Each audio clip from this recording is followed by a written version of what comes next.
أعوذ بالله من الشيطان الرجيم. بسم الله الرحمن الرحيم.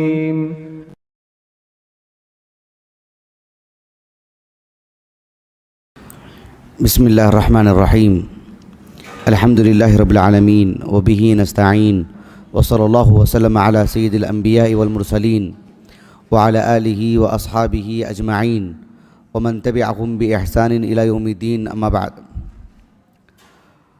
آج جس موضوع سے متعلق گفتگو ہوگی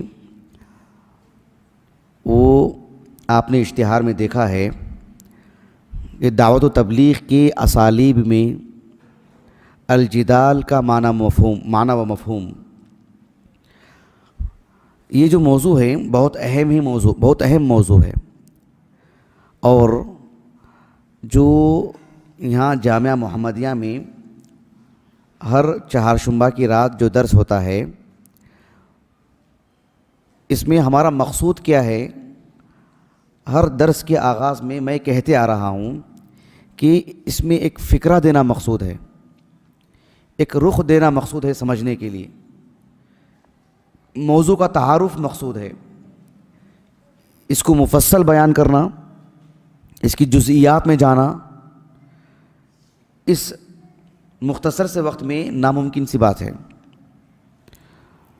اسی لیے اللہ تعالیٰ کے فضل و کرم سے یہاں پر چونکہ بڑی تعداد میں اہل علم ہیں، ایک عظیم مکتبہ ہے، علمی ماحول ہے، تو پھر اس موضوع کو مفصل پڑھنے کے لیے آسانی ہو جاتی ہے. جو بھی موضوع ہم لے کر آتے ہیں تو یہ بات اچھی طرح واضح ہو، کیونکہ اس مختصر سے وقت میں ہم ساری باتیں نہیں رکھ سکتے.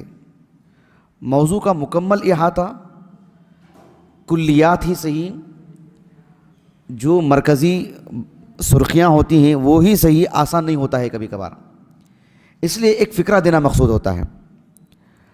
میں اپنی بات کو آغاز کرتا ہوں اور نکات کی شکل میں آپ کے سامنے رکھوں گا. بنیادی طور پر پہلی بات یہ ہے کہ دعوت و تبلیغ میں سب سے عظیم چیز اللہ کی طرف سے جو ایک داعی کو دی جاتی ہے وہ ہے حکمت. یہ اللہ رب العالمین کی طرف سے بہت عظیم نعمت ہے. اللہ رب العالمین نے قرآن مجید میں فرمایا یؤتی الحکمت من یشاء ومن یؤت الحکمت فقد اوتی خیرا کثیرا. یہ سورۃ البقرہ کی آیت کریمہ ہے، بالکل اواخر میں. حکمت بہت عظیم چیز ہے جو ایک بندے کو، ایک داعی کو، ایک مبلغ کو، ایک عالم دین کو، ایک طالب علم کو اللہ سبحانہ و تعالیٰ عطا فرماتے ہیں. اللہ کے رسول علیہ الصلوۃ والسلام کو اللہ رب العالمین نے خصوصی طور پر یہ نعمت سے سرفراز کیا تھا. ایک حدیث مبارکہ ہے، متفق علیہ حدیث ہے، صحیح بخاری صحیح مسلم دونوں میں حدیث موجود ہے، متفق علیہ. حدیث بہت طویل ہے جو اسراء و معراج سے متعلق ہے. کئی ایک صحابہ اس حدیث کے راوی ہیں. صحیح بخاری صحیح مسلم میں الگ الگ صحابہ سے بھی یہ حدیث مروی ہے، اور انس بن مالک سے بھی، مالک ابن صعصعہ سے بھی، ابو ذر الغفاری سے بھی رضی اللہ عنہ اجمعین.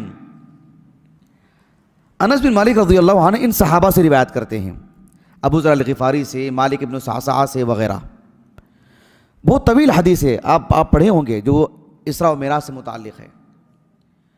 اللہ کے رسول صلی اللہ علیہ وسلم نے فرمایا، اس میں کا ایک حصہ میں بتا رہا ہوں آپ کو جو میرے موضوع سے متعلق ہے، کہ فَأُتِيَتْ بِطَسْطٍ، کہ ایک جو بگونا جو جسے ہم کہتے ہیں، ایک ٹب جسے ہم کہتے ہیں، اس طرح کی ایک چیز لائی گئی، اور آپ علیہ الصلوۃ والسلام کو اس میں جو چیز عطا کی گئی تھی، جو چیز لائی گئی تھی، اس میں جو چیز رکھی گئی تھی، اللہ کے رسول نے کہا صلی اللہ علیہ وسلم ممتلئن حکمتا و ایمانا، کہ جو دشت لایا گیا تھا سونے کا تھا وہ، اور وہ کس سے بھرا ہوا تھا؟ ممتلئن حکمتا و ایمانا، حکمت اور ایمان سے بھرا ہوا تھا وہ. پھر اللہ کے رسول صلی اللہ علیہ وسلم کا جو اندرون ہے، جو آپ کا دل ہے، فغسل بماء زمزم، زمزم سے دھویا گیا اس کو. ثم ملئ حکمتا و ایمانا، پھر اللہ کے رسول علیہ السلام کے دل کو حکمت اور ایمان سے بھر دیا گیا. یہ اللہ کے رسول کو تو خصوصی طور پر انعام کے طور پر دیا گیا, خصوصی طور پر یہ نعمت دی گئی آپ کو, حکمت, دانائی. جو ایک اہم بات جو میرے موضوع سے متعلق ہے میں آپ کو بتا رہا ہوں, ایک دوسری بات نکات کی شکل میں اس موضوع کو میں سمجھاؤں گا آپ کو, کہ دعوت و تبلیغ اس کے جو مراتب ہیں اہل علم نے اس کے 4 مراتب بیان کیے ہیں. ایک داعی کو, ایک مبلغ کو, ایک عالم دین کو, طالب علم کو اس بات کو اچھی طرح سمجھنا چاہیے. اس جو ترتیب کو ملحوظ رکھنا چاہیے, اس ترتیب کا لحاظ رکھنا چاہیے, اس ترتیب کو باقی رکھنا چاہیے. اللہ رب العالمین نے فرمایا سورۃ النحل کے اواخر میں, ادعو الی سبیل ربک بالحکمہ والموعظۃ الحسنہ وجادلہم باللتی ہی احسن. اس آیت کریمہ میں اللہ رب العالمین نے 3 مراتب بیان فرمائے, اور اس کا جو چوتھا حصہ ہے اللہ تعالیٰ نے فرمایا سورۃ العنکبوت میں, وَلَا تُجَادِلُوا أَهْلَ الْكِتَابِ إِلَّا بِالَّتِي هِيَ أَحْسَنُ. اس کے بعد اللہ تعالیٰ نے فرمایا إِلَّا الَّذِينَ ظَلَمُوا مِنْهُمْ. وہ ایک چوتھا رتبہ ہے, وہ ایک چوتھا درجہ ہے. یعنی اللہ رب العالمین نے جو دعوت و تبلیغ کے جو مراتب بیان فرمائے, کہ پہلا جو مرتبہ ہے وہ یہ کہ آدمی کو نرمی کے ساتھ, پیار کے ساتھ, محبت کے ساتھ, رفق غالب ہو اور بردبار ہو, غصے پر قابو پاتا ہو. یہ پہلا درجہ ہے, پہلا زینہ ہے, اول مرحلہ ہے. یہ ایک مرتبہ جو بات کو سمجھائی جاتی ہے, یہ حسب ضرورت. کبھی ایک ہی نشست میں ایک سے دوسرے پہلو میں آ سکتے ہیں, کبھی ایک نشست میں ایک پہلو اور دوسرے نشست میں ایک دوسرا پہلو, اور پھر اس سے بات بنتی نہیں ہے.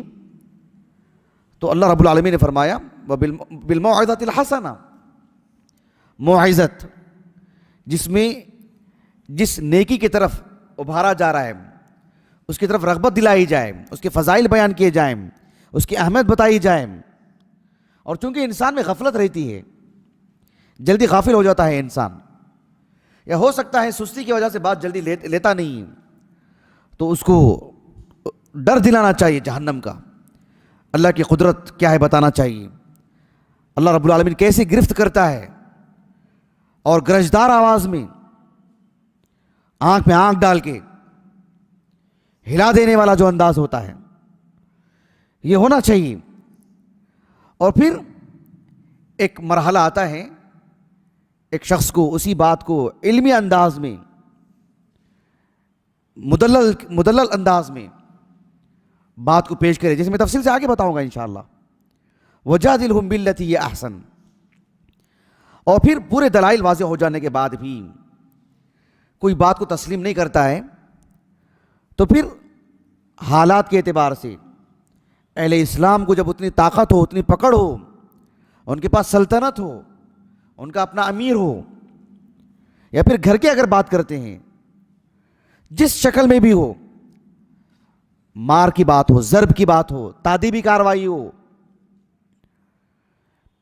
یا پھر اس سے آگے کا مرحلہ ہو جسے آپ سمجھ رہے ہیں میری بات کو, یہ سب مراحل ہیں.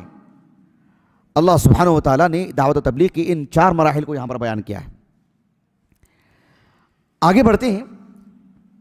ایک اور بات میں آپ کو بتاتا ہوں اسی موضوع سے متعلق, کہ یہ جو جدال ہے اس کا معنی مفہوم کیا ہے, معنی کیا ہے اس کا, نہایت اختصار کے ساتھ ایک کلمے میں آپ کو بتاتا ہوں اس کا معنی کیا, آسانی سے سمجھنے کے لیے. ابن فارس رحمہ اللہ کہتے ہیں کہ امتداد الخصومہ و مراجعۃ الکلام. امتداد الخصومہ یعنی جھگڑے کو طول دینا, بات چیت کو طول دینا, تکرار, اور پھر اس کے بعد جھگڑا ہو جاتا ہے. اتنی طویل گفتگو, کسی بات پر اصرار, تکرار, پھر نوبت جھگڑے تک آ جائے, اس کو کہتے ہیں جدال. یہ عام مفہوم میں بھی قرآن میں استعمال ہوا ہے. اللہ رب العالمین نے فرمایا قد سمع اللہ قول التی تجادلک فی زوجہا, لیکن تجادلو کا یہ جو جدال کا جو لفظ استعمال کیا اللہ تعالیٰ نے، اس کا مفہوم خود اللہ نے اسی آیت میں بتا دیا کہ تشتکی الی اللہ واللہ یسمع تحاورکما. یہ حوار تھا، یہ ایک گفتگو تھی، یہ وہ جدال نہیں. اسی لیے اسی آیت کریمہ میں اس جدال کا معنی مفہوم بھی بتا دیا گیا. واللہ یسمع تحاورکما، ایک گفتگو تھی، وہ ایک دل کا درد تھا، وہ ایک گھر کا جو حادثہ تھا وہ آ کر کے سنائی اس خاتون نے اللہ کے رسول کو علیہ الصلوۃ والسلام.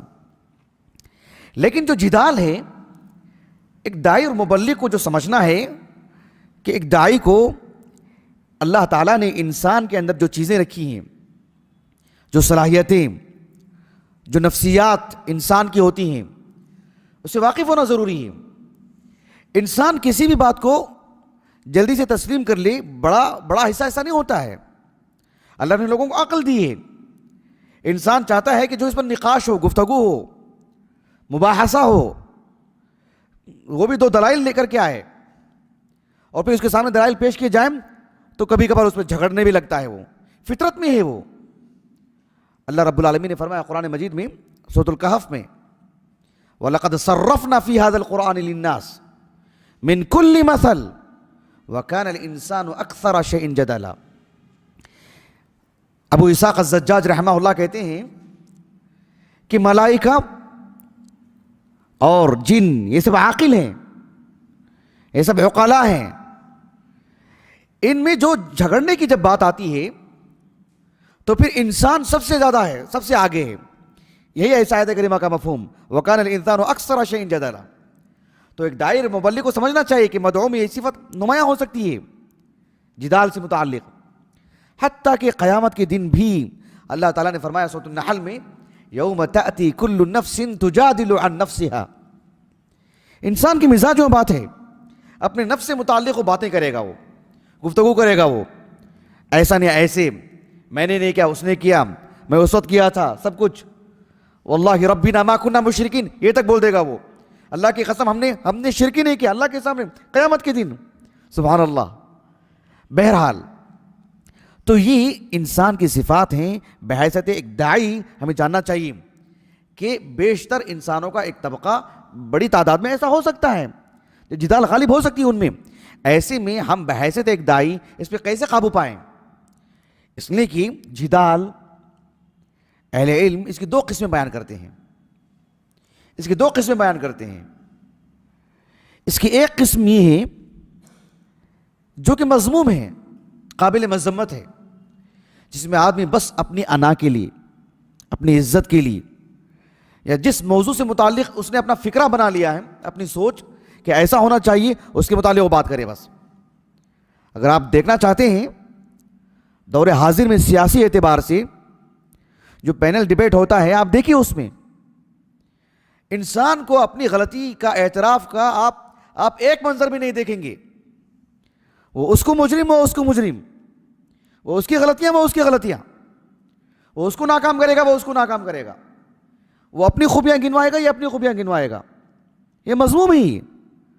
جبکہ بحیثیت ایک داعی، ایک مبلغ، اللہ نے جو کہا نہیں جدال سے متعلق، آگے بتاؤں گا میں آپ کو تفصیل سے انشاءاللہ، اس میں بات ہونی چاہیے کہ اعلاء کلمت اللہ، اللہ سبحانہ و تعالیٰ کے دین کو بلند کرنا، حق کو واضح کرنا، باطل کا بطلان واضح کرنا، اور اپنے اندر اخلاص پیدا کرنا، اپنی برتری کے لیے نہیں، اپنی شان کے لیے نہیں، اللہ کے دین کی سربلندی کے لیے. اور صرف سامنے والے کو نیچا کرنے کے لیے نہیں، سامنے والے کو ذلیل کرنے کے لیے نہیں، اس کا منہ بند کرنے کے لیے نہیں، بلکہ اس پر حق واضح کرنے کے لیے کہ حق اس پر واضح ہو، وہ مطمئن ہو جائے، وہ اللہ کے دین کو قبول کر لے، وہ جہنم سے بچ جائے، اللہ کے دین کو پسند کر لے، باطل کو چھوڑ دے، توبہ کر لے، اس درد کے ساتھ، اس خیرخواہی کے ساتھ. اور ساتھ میں جدال جو شرعی ایک لفظ ہے، اس میں یہ بھی بات آتی ہے کہ اس کے پاس گہرا علم ہو، ٹھوس علم ہو، اور عقلی دلائل بھی ہوں، ذہین اور فطین ہوں، حاضر دماغ ہو، سامنے والے کو باندھ کے رکھنے والا جوہر ہو. یہ باندھ کے رکھنے والی بات اس کو ذلیل کرنے کے لیے نہیں، مطلب اس کو یہ بتانے کے لیے کہ تمہاری دلیل کتنی کتنی کتنی کمزور ہے، تم جس کو سب سے معیاری بات سمجھتے ہو وہ کس قدر کمزور ہے، یہ بتانے کے لیے یہ سب چیزیں ہوں تو پھر یہی ایک لفظ ہے جو شرعی اعتبار سے الجدال، وجادلہم باللتی ہی احسن، اس لیے کہ اس کی بڑی اہمیت ہے شریعت میں. یہ دعوت و تبلیغ کا ایک حصہ ہے. جدال، مناظرہ، آپ یوٹیوب پر دیکھیں گے اردو زبان پر جو مناظرات ہیں، جو مناظرے ہوئے ہیں، اس میں ایک دوسرے کو آپ دیکھیں گے کہ مسلک کی آڑ میں سامنے والے کی شخصیت پر گفتگو، اور پھر طرح طرح کا آپ دیکھیں گے عجیب عجیب منظر. یہ ہرگز بھی مطلوب نہیں ہے، اس لیے کہ دعوت و تبلیغ کا ایک حصہ ہے. لوگ اسی کو اصل سمجھتے ہیں، کبھی لوگ اس کو سب سے بیکار چیز سمجھتے ہیں، لڑائی جھگڑے کا سبب سمجھتے ہیں. ایسا نہیں ہے، یہ دین کا حصہ ہے، یہ دین کا حصہ ہے. اسی لیے مولانا اسماعیل سلفی گجران والا رحمہ اللہ، ان کی جو فتاوے ہیں آپ دیکھیں، اس میں انہوں نے بڑی پتے کی بات کہی. کہا کہ جہاد فی سبیل اللہ جو کہ ایک ناگزیر صورت ہے، وہ ایک شوق نہیں ہے نا، وہ زندگی کا ایک مقصد نہیں ہے نا، وہ ایک وقت کی ضرورت ہے، اور پورے شروط منطبق ہوں گے تب وہ عمل میں آئے گی وہ چیز. بالکل ویسے ہی آخری صورت ہے یہ. ایسے نہیں کہ بات بات پہ چلو ہم مناظرہ کر لیں، ہم اس میں مناظرہ کر لیں، ایسا نہیں معاملہ. یہ آخری صورت ہے، اس لیے کہ اس میں بس سامنے والے کو منہ بند کر دینا، سامنے والے کو ذلیل کر دینا، سامنے والے کو لاجواب کر دینا.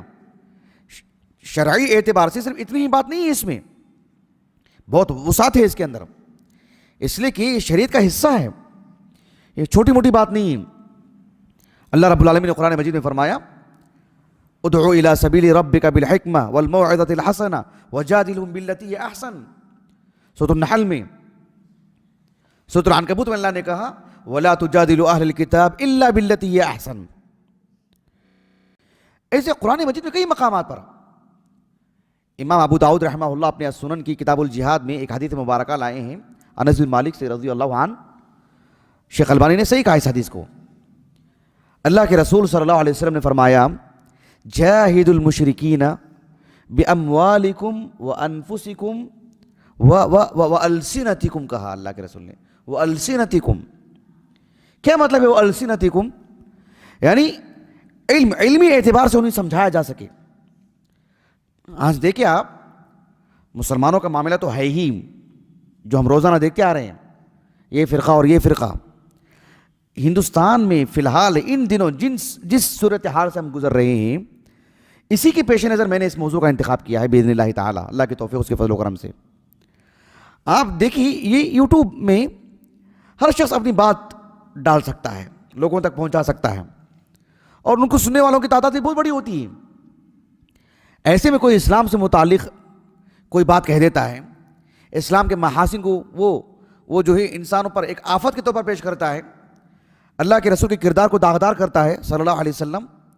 قرآن مجید کو بھلے ہی اس کی عزت احترام کرتے ہوئے یہ بتاتا ہے کم از کم کہ یہ وہ ایک کیا کہتے ہیں ایک قوم کی کتاب ہے، ہماری نہیں. یہ بھی بہت بڑی غلط فہمی ہے، یہ بہت بڑی غلط فہمی. ایسے میں احسن طریقے سے بہتر اسلوب میں اس بات کو ہم اس ہندوستان کی جو تقریباً 100 کروڑ آبادی ایسی ہے جو غیر مسلموں کی ہے، کیسی غلط فہمی کو دور کر سکیں. ایک بڑی زبان ہے ہندی زبان، اردو بھی ایک حد تک لوگ سمجھ لیتے ہیں، کیسے ہم بات سمجھا سکیں، کیسے احسن طریقے سے جدال کر سکیں. یہ ایک داعی کو، ایک مبلغ کو سیکھنا چاہیے، جاننا چاہیے.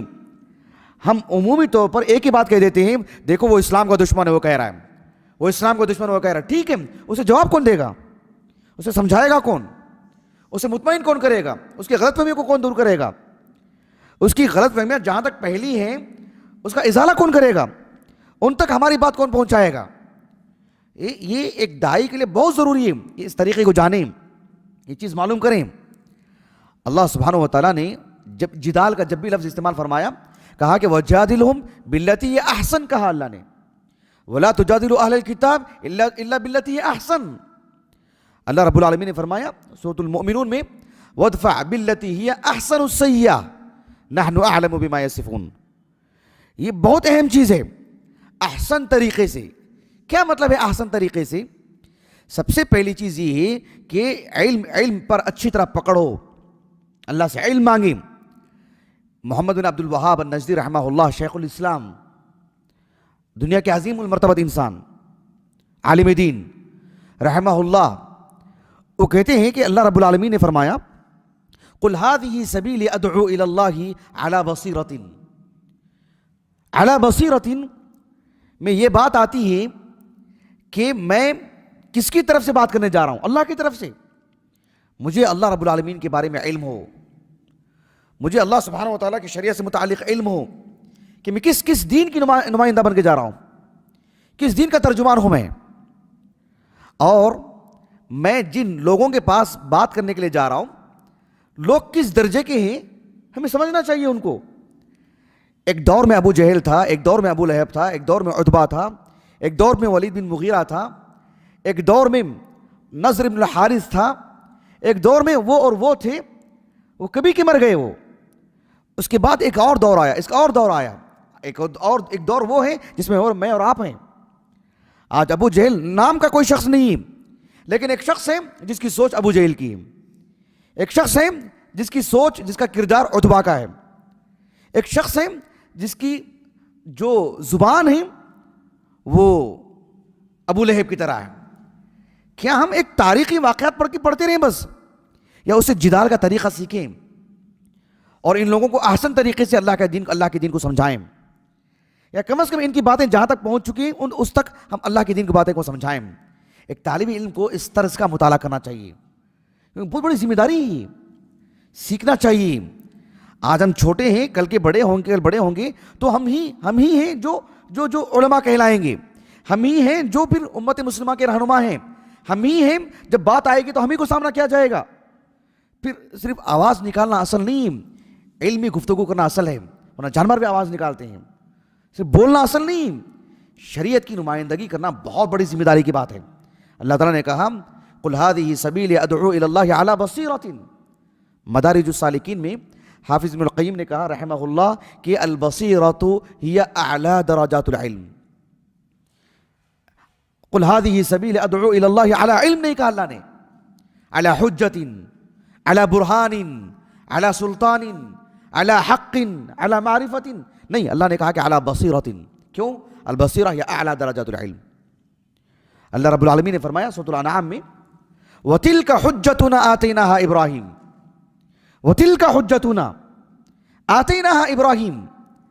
وہ سارے دلائل، وہ گفتگو کا انداز، وہ سمجھانے کا انداز، چاہے وہ ان کے والد کو جو انہوں نے گفتگو کی جو سورہ مریم میں ہے، چاہے وہ جو انہوں نے اپنے نفس کے جو نقاش کیا، چاند کو دیکھا، سورج کو دیکھا، ستاروں کو دیکھا، کیسے گفتگو کی آپ نے، پھر نتیجے پہ کیسے پہنچے آپ، یا آپ نے جو نمرود سے جو گفتگو کی آپ نے الم تر الی الذی حاج ابراہیم فی ربی ان آتاہ اللہ الملک، اس ساری چیزوں کے بارے میں اللہ نے کہا وتلک حجتنا آتیناہا ابراہیم.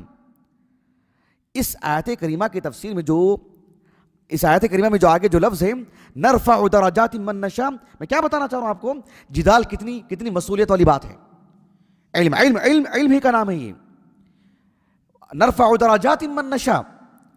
ابو عبداللہ القرطبی رحمہ اللہ الجامع لأحکام القرآن، ان کی جو تفسیر ہے، انہوں نے کہا کہ نرفع، کیا مطلب ہے نرفع؟ اللہ نے کہا کہ نرفع درجات من نشاء بالعلم والفہم والامامت والملک. سبحان اللہ. یہ محض صرف بول میں بہت صفائی ہے، بیٹھ جائیں جا کے ٹیلی ویژن پہ گفتگو کریں، نہیں، اسلام کی نمائندہ ہیں ہم. ہمیں کسی ادارے سے بلایا جاتا ہے، ہم ادارے کی نمائندہ نہیں کہ ہم کچھ بھی بول کے آ جائیں.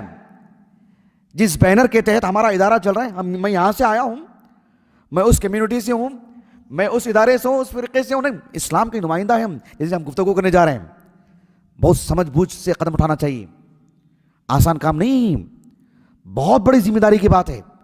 اللہ نے نبی کے بارے میں کہا وَتِلْكَ حُجَّتُنَا آتِينَاهَا إِبْرَاهِيمَ، یہ معمولی بات ہے، بہت بڑی بات ہے۔ اللہ سبحانہ و تعالیٰ نے ان دلائل کو جو بیان کیا ہے قرآن مجید میں، اس کو وجادلہم باللتی احسن، اس کو مطلب دلائل کو اچھے انداز میں پیش کرنا، عقلی نقلی، یہ بہت بڑی ذمہ داری کا کام ہے جو جدال ہے۔ اللہ رب العالمین نے قرآن مجید میں فرمایا سورۃ النساء میں، رسلا مبشرین ومنذرین لئلا یکون للناس علی اللہ حجۃ بعد الرسل۔ اللہ اکبر، اس آیت کریمہ میں کتنی بڑی بات ہے۔ اب اندازہ لگائیے کہ ہندوستان میں غربت اپنی جگہ پر، جہالت اور نادانی، کم علمی اپنی جگہ پر، لیکن کیا پڑھے لکھے لوگوں کا طبقہ کم ہے؟ چاہے وہ سیاست میں ہو، کاروبار میں ہو، اور دیگر کمپنیوں میں کام کرنے والے لوگوں کی تعداد تو پوچھے ہی مت۔ اتنا بڑا طبقہ ہے پڑھے لکھے لوگوں کا، ٹیلی ویژن میں کام کرنے والے لوگوں کا بڑا طبقہ پڑھے لکھے لوگوں کا۔ ان کے سامنے ہم کس نقطہ نظر سے اللہ کے دین کو پیش کریں گے؟ وجادلہم باللتی احسن، ہم سامنے والے کو بھی سمجھ سکیں، اس کے علم سے واقف ہوں، اس کے عقل سے واقف ہوں، اس کے دلائل کو سمجھیں، اور کتاب اللہ کی روشنی میں ہم بتائیں، اور تاکہ کل قیامت کے دن لئلا یکون للناس علی اللہ حجۃ بعد الرسل، کتنی بڑی بات ہے۔ کل کے دن یہ کہہ سکیں کہ ساری باتیں اس پر واضح ہو چکی ہیں، اب کوئی چیز بچی نہیں ہے، یہ کہہ سکتے ہیں ہم؟ ادھورے انداز میں ہم بتا دیں، ٹیلی ویژن میں کسی کا بیان سن لیں، اخبار میں کسی کی زہریلی بات آ جائے پڑھ لیں، اور ہم بند کمرے میں چیختے چلاتے رہیں، دیکھو اس نے ایسے کہا اور ایسے نے کہا، ٹھیک ہے کہہ دیا، بتائے گا کون اس کو؟ وجادلہم باللتی احسن، اتنی وسعت ہے اس میں۔ ایک طالب علم کی کتنی ذمہ داری ہے، ہمارے وقت کا ضیاع نہیں ہونا چاہیے، کتنی ذمہ داری سے ہم کو پڑھنا چاہیے، کتنی ذمہ داری سے ہمیں مطالعہ کرنا چاہیے، کتنی ذمہ داری سے ہم اللہ سے دعا کر کے مطلب سنجیدگی سے مطالعہ کرنا چاہیے، تاکہ ان کو اچھے انداز میں دین کو سمجھا سکیں۔ سمجھ رہے ہیں میری بات آپ؟ یہ کتنی بڑی ذمہ داری کی بات ہے۔ اللہ نے کیا فرمایا قرآن مجید میں قرآن کے بارے میں؟ قل حجت اللہ البالغہ، فللہ الحجت البالغہ، قل فللہ الحجت البالغہ۔ سورۃ الانعام میں اللہ رب العالمین نے اس کتاب عزیز کو الحجت البالغہ کہا۔ اللہ رب العالمین نے کیا مطلب ہے؟ اس کے بعد پھر کوئی دلیل نہیں ہے۔ اس دلیل کو پیش کرنے کا ڈھنگ کیسا ہونا چاہیے ہمارا؟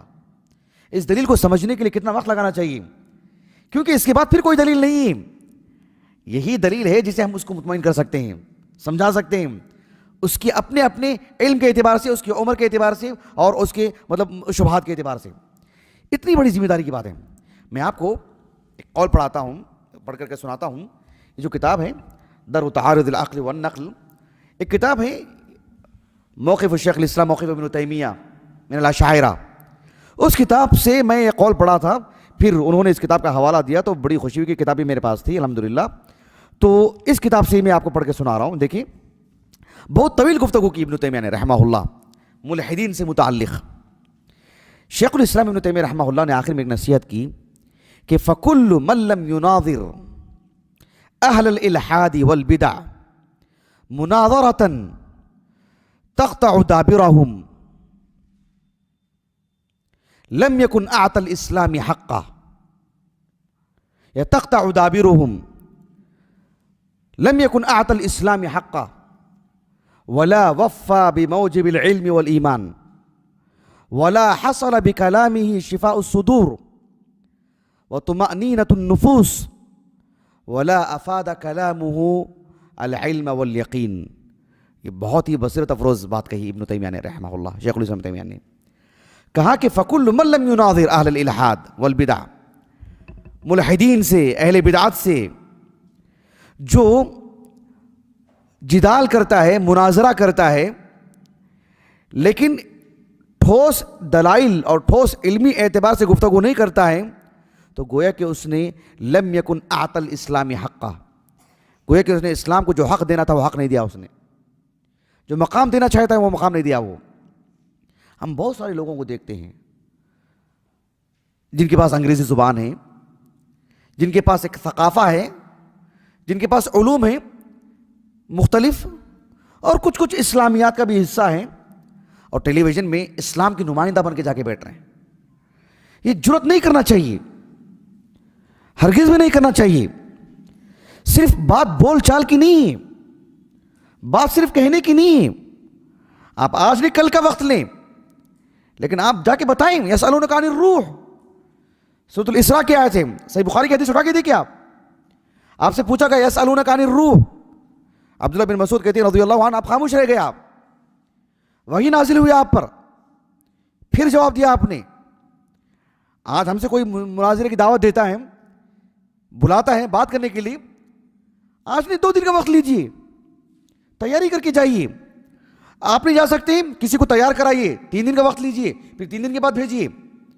کیا ضروری کہ آج ہی جائیں، آنن فانن جائیں اور کچھ بھی گفتگو کر کے آئیں اور وہ آپ پہ بھاری ہو جائیں اور آپ سے کوئی حدیث کا آپ کے سامنے پیش کر دیں اور آپ اس کا دفاع کرنے لگے جبکہ وہ حدیث ضعیف ہے؟ آپ کے سامنے کوئی حدیث پیش کر دے اور آپ کہہ دیں کہ نہیں وہ تو حدیث ہی نہیں اور وہ صحیح بخاری میں موجود ہے۔ آپ کے سامنے کوئی آیت پیش کر دے یہ معنی ہے جبکہ وہ معنی ہے ہی نہیں، اس کا عربی اسلوب سے وہ معنی نکلتا ہی نہیں ہے، صحابہ نے وہ معنی لیا ہی نہیں، حدیث میں کچھ اور معنی بیان کیا گیا ہے یا دیگر آیتوں سے کچھ اور معنی نکلتا ہے، اور آپ جو ہے کچھ کا کچھ دفاع کر کے آ جا رہے ہیں عقلی اعتبار سے۔ یہ غلط ہے، یہ ایسے لوگوں کو آگے نہیں بڑھنا چاہیے، غلط نمائندگی کر رہے ہیں، اتنی جرأت نہیں ہونی چاہیے۔ ہمارے لیے اس میدان میں بھی سب سے عظیم نمونہ اللہ کے رسول ہیں صلی اللہ علیہ وسلم۔ اللہ جزائے خیر دے حافظ ابن کثیر کو رحمہ اللہ، ان کی جو کتاب ہے السیرہ النبویہ، شیخ محمد ناصر الدین البانی رحمہ اللہ نے اس میں کا جو وہ حصہ جو ضعیف ہے اس کو الگ کیا، آپ نے نکال دیا انہوں نے کتاب سے، صرف صحیح حصے کو آپ نے رکھا، صحیح السیرہ النبویہ، اس میں بھی یہ بات موجود ہے، میں آپ کو بیان کر رہا ہوں۔ ابن کثیر نے مستقل ایک باب قائم کیا، ایک فصل، کہ مجادلۃ المشرکین رسول اللہ صلی اللہ علیہ وسلم، مشرکین کیسے کیسے جدال کرتے تھے رسول اللہ سے صلی اللہ علیہ وسلم، اور آپ اس کا جواب کیسے دیتے تھے۔ یعنی مستحضر ہونی چاہیے باتیں نصوص کی روشنی میں، علم و ہم شریعت کی نمائندگی کر رہے ہیں، عام باتوں کی نہیں۔ ایک واقعہ انہوں نے درج کیا جو امام طبرانی رحمہ اللہ نے المعجم الکبیر میں، امام حاکم المصدق علی الصحیحین میں اس واقعے اس کو اپنی سند سے لے کر آئے ہیں۔ شیخ البانی رحمہ اللہ نے صحیح کہا اس واقعے کو، اس حدیث مبارکہ پر صحیح کا حکم لگائے ہیں۔ عبداللہ بن عباس کہتے ہیں رضی اللہ عنہما کہ رسول اللہ صلی اللہ علیہ وسلم پر جب وہ آیت نازل ہوئی انکم وما تعبدون من دون اللہ حسب جہنم، کہ تم اور جن کی تم عبادت کر رہے ہو سب کے سب جہنم کے ایندھن ہوں گے، حسب جہنم، جہنم کے ایندھن ہوں گے، انتم لہا واردون۔ ایک شخص تھا عبداللہ ابن الزبعرہ، اس نے اہل مکہ سے کہا انا اقسم لکم محمدن، میں تمہاری طرف سے محمد سے جھگڑ کے آؤں گا، جدال کر کے آؤں گا صلی اللہ علیہ وسلم۔ وہ اللہ کے رسول کے پاس آیا، شبہات دیکھے دکھنے میں کتنے قوی نظر آتے ہیں۔ اس نے کہا کہ یا محمد صلی اللہ علیہ وسلم، کہا کہ ہذہ النصارى تعبد عیسیٰ، نصارہ عیسیٰ علیہ السلام کی عبادت کرتے ہیں، وہذہ الیہود تعبد عزیرا، یہ یہود عزیر کی عبادت کرتے ہیں، وہذہ بنو تمیم تعبد الملائکہ، اور یہ بنو تمیم ملائکہ کی عبادت کرتے ہیں، فہؤلاء فی النار، جن کی عبادت کی جا رہی، اب یہ سب عیسیٰ علیہ السلام بھی جہنم میں جائیں گے، عزیر بھی جہنم میں جائیں گے، ملائکہ بھی جہنم میں جائیں گے۔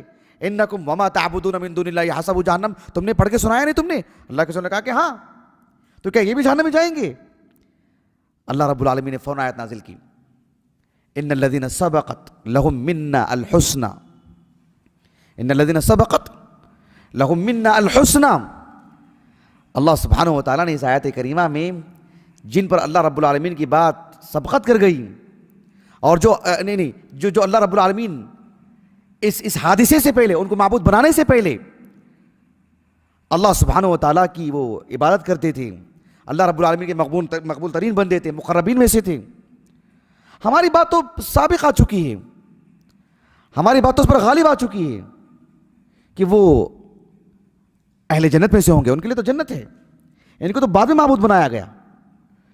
تو دیکھیں نا کس اعتبار سے اس کو جواب دیا گیا، ہکا بکا رہ گیا وہ، پھر اس کے بعد کوئی بات نہیں تھی۔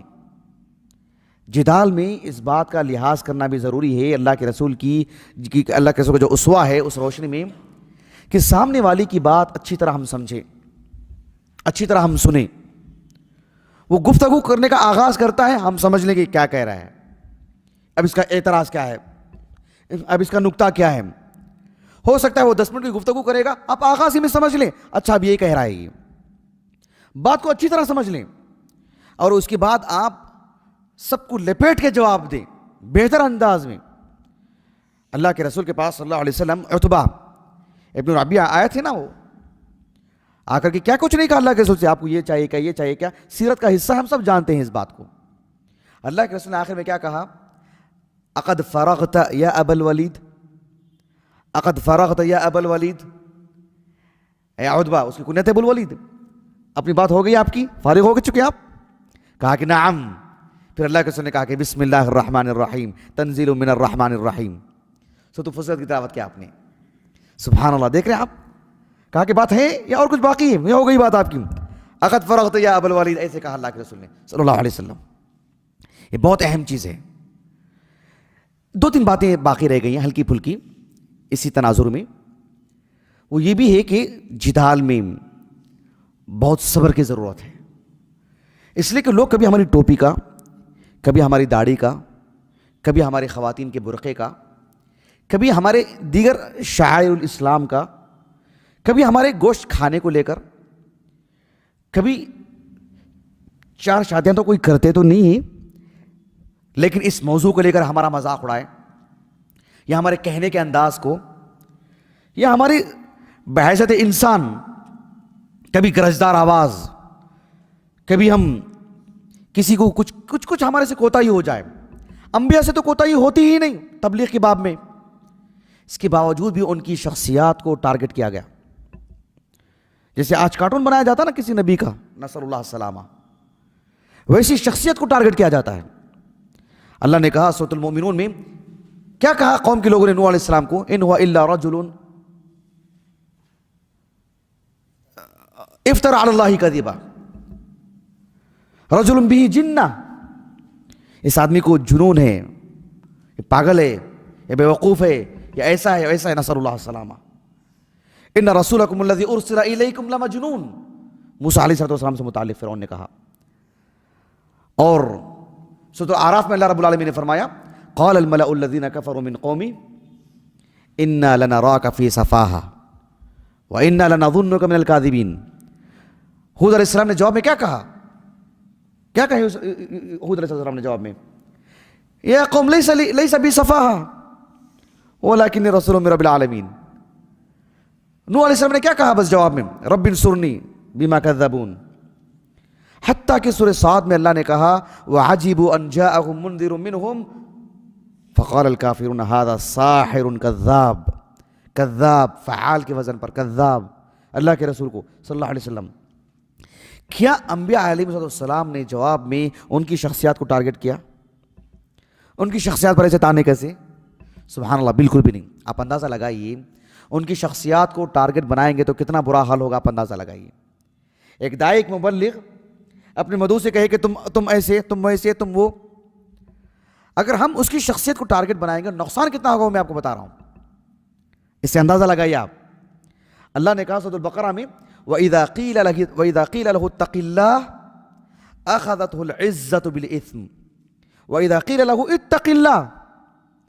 جب آپ مدعو سے کہتے ہیں، اس طرح کے مدعو سے، اتق اللہ اخذته العزت بالاسم، تو پھر تو مغرور بن جائے گا، وہ بفر جائے گا. وہ اتق اللہ کہیں گے تو بھائی اللہ کا دین قبول کرو، بھائی اللہ سے ڈرو، بھائی سچ بولو، بھائی آپ خیانت مت کیجئے، دیانتداری سے کام لیں، آپ دلائل کا ایر پھیر کر رہے ہیں، ایسا نہ کریں، آپ سمجھ نہیں رہے جان بوجھ کے، آپ ایسے کہیں اتق اللہ اخذت العزت بالاسم. آپ شخصیت ہی کو ٹارگٹ بنائیں گے تو انہوں تو انبیاء کو ٹارگٹ بناتے تھے، شخصیت کو. جن کے جواب میں آپ یہ کہیں کہ آپ سچ بولو، وہی برداشت نہیں ہوگا، چھے جائے کہ آپ ان کی شخصیت کو ٹارگٹ کریں. یہ جو نقطہ ہے، یہ جو نقطہ جو میں نے آپ کے سامنے بیان کیا، مجھے اچانک کتاب ملی المکتبۃ الشاملہ سے، میرے علم میں نہیں تھی پہلے وہ کتاب. اس کتاب کا نام ہے استخراج الجدال من القرآن الکریم. چھوٹا سا رسالہ ہے، 123 صفحے کا، کل ہی دیکھا میں وہ، اور بہت ہی عمدگی کے ساتھ، تقریباً 900 سال 800 سال پرانا رسالہ ہے وہ، 634 حصے صنفات ہیں ان کا. بہرحال اس کتاب کو ضرور پڑھے گا، بہت ہی عمدہ کتاب ہے. یہ نقطہ میں نے وہیں سے لیا. آخری بات جو مجھے آپ کے سامنے رکھنی ہے وہ یہ کہ یہ جو جدال سے متعلق جو بات ہے، اس سلسلے میں بحیثیت داعی، بحیثیت ایک مبلغ، اس بات کا لحاظ کریں کہ جو اہل بدعت ہیں یا اس طرح کی جو ڈیبیٹ ہوتے ہیں، اس طرح کی جو مناظرے ہوتے ہیں، اس میں عامت الناس خواہ مخواہ کی دلچسپی نہ لائیں. میں عامت الناس کی بات نہیں کر رہا ہوں، یہ بات کبھی کبھار میرے اور آپ کے لیے بھی ہے، لیکن ایک طالب علم جس کے پاس دین کا ٹھوس علم ہے، صحیح علم ہے، صحیح منہج ہے، اور اللہ سبحانہ و تعالیٰ کی طرف سے اسے گہرائی ملی ہے، پھر اہل باطل کو سنتا ہے، ان سے واقف ہونے کے لیے، ان پر رد کرنے کے لیے، ان کو اچھے انداز میں جواب دینے کے لیے، اس کے لیے گنجائش ہے. لیکن عامت الناس اس میں دلچسپیاں نہیں لینا چاہیے کہ لوگ قرآن میں ایسے اور ایسے اعتراض کرتے ہیں اور آپ اس کو سنتے رہیں اور صحیح جواب آپ علماء سے قریب نہیں ہو پا رہے ہیں. علماء سے مراد صرف مدارس کے جو فارغین ہوتے ہیں، جن کے پاس سند ہوتی ہے، بات اتنی ہی نہیں، علم کے مراتب ہیں، جو بڑے علماء ہیں، جن کے پاس علم کا اتقان ہے، گہرائی ہے، بصیرت ہے، ایک تجربہ بھی ہے. اس طرح کے علماء کی صحبت اختیار کریں، ان سے پڑھیں، اکابر سے، ان سے لیں، ان کے سامنے شبہات کو رکھ کے ان کا ازالہ کریں، ان کے سامنے اشکالات رکھیں، لیکن ان کو نہ سنیں. اب دیکھیں گے آپ جو اہل بیت کے نام پر یا صحابہ کی مخالفت میں کیسے کیسے لوگ تقریریں کرتے ہیں، لوگوں کو مشغلہ رہتا سننے کا. ان کو کبھی غیر مسلمین میں سے بھی، انگریزی زبان میں بھی بہت ہے یوٹیوب پر، اردو زبان میں بھی، ہندی میں بھی ہے، اللہ کے رسول کی شخصیت پر قرآن کی یہ آیت، قرآن کی وہ آیت، اللہ کے رسول کی وہ حدیث مبارکہ، آدھی سیدھی بات آپ پیش کریں گے، شبہ آپ کے دل میں بیٹھ جائے گا. سننا نہیں چاہیے، دور بھاگنا چاہیے. اللہ نے کہا قرآن مجید میں وَإِذَا رَأَيْتَ الَّذِينَ يَخُوضُونَ فِي آيَاتِنَا فَأَعْرِضْ عَنْهُمْ حَتَّى يَخُوضُوا فِي حَدِيثٍ غَيْرِهِ وَإِمَّا يُنْسِيَنَّكَ الشَّيْطَانُ فَلَا تَقْعُدْ بَعْدَ الذِّكْرَىٰ مَعَ الْقَوْمِ الظَّالِمِينَ. یہ سورۃ الانعام کی آیت ہے. اللہ نے کہا کہ جب اللہ تعالیٰ کی آیتوں سے متعلق، اللہ کے دین سے متعلق لوگ مذاق اڑاتے ہوں، شبہات پھیلاتے ہوں، نہیں بیٹھنا چاہیے وہاں پہ، اٹھ جانا چاہیے، وہاں سے جانا ہی نہیں چاہیے. آپ ٹیلی ویژن دیکھ رہے ہیں، آپ کے سامنے ایسی باتیں آ رہی ہیں، آپ بدل دیجیے چینل. آپ یوٹیوب میں آپ کے سامنے وہ ویڈیو آ گیا، نکال دیجیے ویڈیو. آپ ایسے لوگوں کی صحبت ہے، بیٹھے مت. آپ شبہات آپ کے دل میں گھر کر جائیں گے، آپ کو اپنے لپیٹ میں لے لیں گے، نکل جائے گا اپنا نسأل اللہ السلامہ صحیح دین سے. ایسی مثالیں بہت ہیں، بہت اہم چیزیں. محمد ابن جریر ابو جعفر امام المفسرین الطبری رحمہ اللہ اپنی تفسیر میں، اس آیت کریمہ کی تفسیر میں، انہوں نے جعفر الصادق رحمہ اللہ کے والد ابو جعفر محمد ابن علی رحمہ اللہ کے حوالے سے لکھا. وہ کہتے تھے کہ لا تجالسوا اہل الخصومات فانہم الذین خاضوا فی آیات اللہ، کہ یہ جو جھگڑنے والے لوگ ہیں، بیجا جھگڑنے والے لوگ، ایسے لوگوں کی صحبت میں مت بیٹھو. ان کے پاس کچھ نہیں ہے، ان کے پاس دلائل ہی نہیں ہے. یہ بہت اہم چیز ہے. اسی لیے جب ایک حد تک آپ وجادلہم باللتی ہی احسن، ایک حد تک آپ گفتگو کریں، ایک حد تک آپ بتائیں، سمجھائیں، کریں ہر اعتبار سے.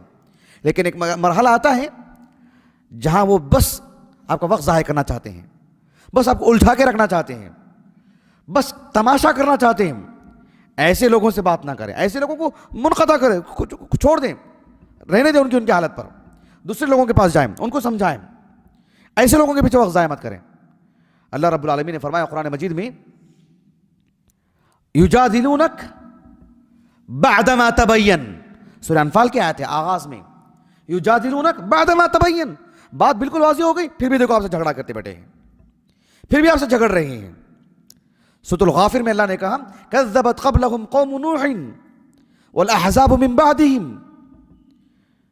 کیوں نبی انبیاء کو جھٹلایا انہوں نے؟ کیوں ایسا کرتے ہیں؟ اللہ رب العالمین نے فرمایا لیدحضوا به الحق،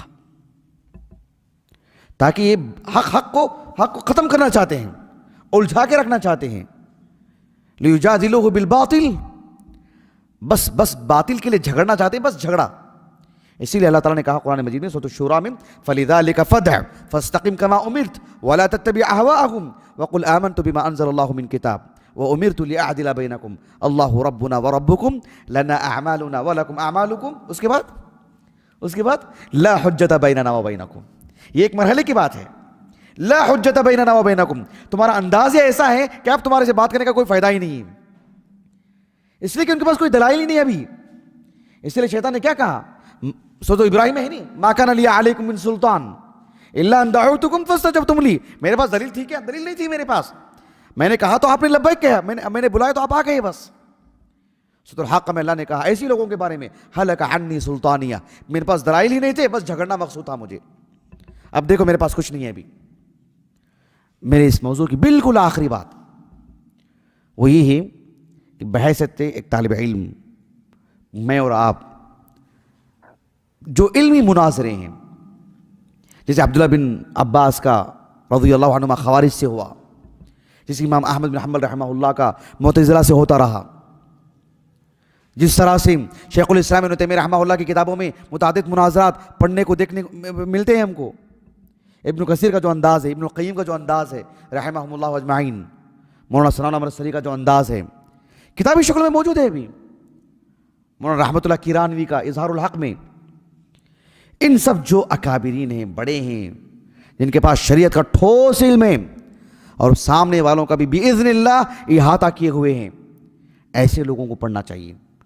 اس طرح کے لوگوں سے کی کتابوں سے واقف ہونا چاہیے، ان کی مناظرات سے واقف ہونا چاہیے. سامنے والے کو ٹھٹا اڑائیں، مذاق اڑائیں، ناک آؤٹ کر دیں، بولیں کہ دیکھو ہم نے ان کو ختم کر دیا، بولتی بند کر دی، اور تالیاں پیٹنے لگ جائیں لوگ. یہ ایک تماشا ہے، سب مناظرہ نہیں ہے. اس طرح کے جو اکابرین کے جو میں نے آپ کے سامنے نام لیے ہیں، ان اصحاب علم سے سیکھیں مناظرہ کیا ہوتا ہے، تاکہ ہم شریعت کی اچھی نمائندگی کر سکیں. اللہ تعالیٰ سے دعا ہے کہ اللہ رب العالمین ہمیں اس موضوع کو مفصل انداز میں پڑھنے، اور ہمارے اس ہندوستان میں اور دنیا ایک گاؤں کی طرح ہو چکی ہے، جو کچھ شبہات پھیلائے جا رہے ہیں، بحیثیت ایک طالب علم بہتر انداز میں علمی طریقے سے ہم ہماری اس قوم کو، مدعو کو احسن طریقے سے سمجھانے، بتانے اور انہیں مطمئن کرنے اور ان اشکالات کو دور کرنے کی اللہ ہمیں سعادت دے، علم دے، قوت دے، فہم دے. سبحانک اللہم و بحمدک، اشہد ان لا الہ الا انت، استغفرک و اتوب الیک.